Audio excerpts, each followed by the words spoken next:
How can you find your Apple Watch with the iPhone? Let me show you how it works. If you're new here, most definitely subscribe so you do not miss tutorials and explanations like this one. Well, the other way around, like to find iPhone with the watch, it's pretty simple because you can go to the control center and click the button to make the phone ring. But if you want to do it the other way around, like to find the watch from the iPhone, it works a little bit different, even though it is still possible and it can be done. So you can do it by getting inside of the Find My application.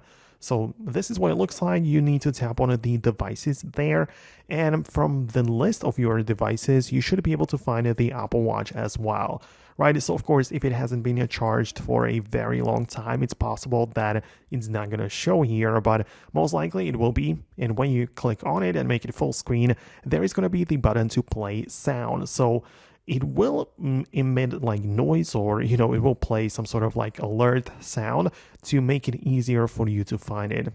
Of course, using the map feature might also help you out, so you will see exactly like geographically where the Apple Watch is at that moment. But if it's somewhere around the house or something, then playing the sound is really gonna go a long way, as it will help you a lot to find it. So let me know in the comments below if you actually managed to do it. For more quick tips and videos like this one, stay tuned by subscribing and you're not gonna miss anything important. So thanks a lot, and I'll talk to you later.